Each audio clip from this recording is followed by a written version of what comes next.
পাখিগুলোকে যদি খাঁচা থেকে মুক্তি দিতে পারতাম তাহলে অনেক ভালো হতো।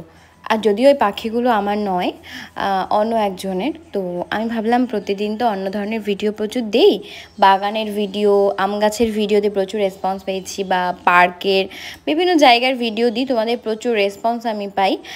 তো আজকে ভাবলাম কিছু পাখির ভিডিও দিই। এখানে না আরও অনেক ধরনের পাখি থাকতো আগে, এখন পাখির সংখ্যাগুলো অনেকটাই কমে গেছে। তবুও মানে যতটা পাখি আছে, পাখিগুলো প্রচুর যত্ন করেন পাখির যে মালিক তারা। বিভিন্ন ধরনের পাখি আছে। আমি আসলে ভলিউমটা কম করে রেখেছি এই জন্য যে পাখিগুলো একসাথে প্রচুর কিচিরমিচির করছিল, তো সাউন্ডটা শুনতে টোটালি ভালো লাগতো না, সব একসাথে কিচিরমিচির করছিল, তো সেই জন্য। তো পাখির বাসাগুলো তোমরা দেখো, আর ভেতরে অনেক নোংরা করে রাখে পাখিগুলো, আবার পরিষ্কারও করা হয়। আর পাখির যে খাঁচাটা সেইটা খুব শক্ত করে বানানো, মানে লোহা দিয়ে, আর বাইরে থেকে তালা মারা থাকে যাতে পাখিগুলোকেও বের করে না নিতে পারে। মনে হচ্ছে পাখিগুলোকে পুরো বের করে আকাশে উড়িয়ে দিই, বাট এটা তো আমি পাখিগুলোর মালিক না, আমি জাস্ট ভিডিওটা করছি। তোতা পাখিটাকে দেখো, অনেক তোতা পাখি কিন্তু কথাও বলে, অনেক সুন্দর পোষ মানে এই পাখিগুলো। তো পাখিটা জাস্ট এতটা সুন্দর লাগছে দেখতে, তোমরা দেখেই বুঝতে পারছো। অনেক পাখি আরও ছিল জানো, পাখিগুলো এখন এতটাও নেই। আর আমি তোমাদের মানে লং ভিডিও যেগুলো আমি পোস্ট করি সেগুলোতে প্রচুর রেসপন্স আমি তোমাদের পাই। তো আমি নিত্য নতুন ভিডিও তোমাদের সামনে রোজ নিয়ে আসার চেষ্টা করি। শুধু তোমাদের কাছে আমার একটাই রিকোয়েস্ট থাকবে যে পুরো ভিডিওটা দেখে তারপরেই একটা গঠনমূলক কমেন্ট রেখে দিও, যেই কমেন্টটা ধরে আমি পৌঁছে যাবো তোমাদের বাড়িতে। আর আমার এই ভিডিওগুলো তোমাদের কেমন লাগে অবশ্যই লাইক একটা কমেন্টের মাধ্যমে আমাকে জানাতে ভুলবে না।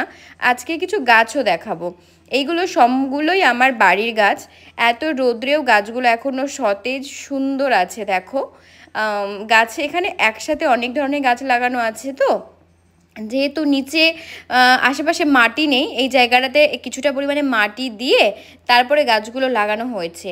তো এই গাছগুলোর পরিচর্যা যদিও বা আমার হাজব্যান্ডই করে, তবুও এই গরমে গাছগুলো অনেকটা ভালোই আছে, কারণ টাইম মতো জল টল গাছগুলোতে দেওয়া হয়। পুরো সতেজ স্বচ্ছ দেখো মানি প্ল্যান্ট গাছ। তোমরা কিন্তু অনেকেই এই গাছগুলো সম্বন্ধে জানো, আমাদের বাড়িতে আছে, যদিও যদি কারোর লাগে তাহলে অবশ্যই তোমরা এসে নিয়ে যেও। এই গাছগুলো জলের মধ্যেও হয় আবার মাটিতেও হয়, দেখো লতা পাতাভাবে অনেকটা বেয়ে গেছে গাছগুলো। আর মাটিতে গাছটা, মানি প্ল্যান্ট গাছটা মাটিতে লাগালে কি হয়, প্রচুর মোটা শিকড় তৈরি হয়, আর গাছটা অনেক বেশি সতেজ হয়ে আর বড় ঝাড় তৈরি হয়ে যায়। আর জলের মধ্যে রাখলে কোনো একটা কিছুর মধ্যে, পাত্রের মধ্যে, তাহলে গাছটা বাড়ে না।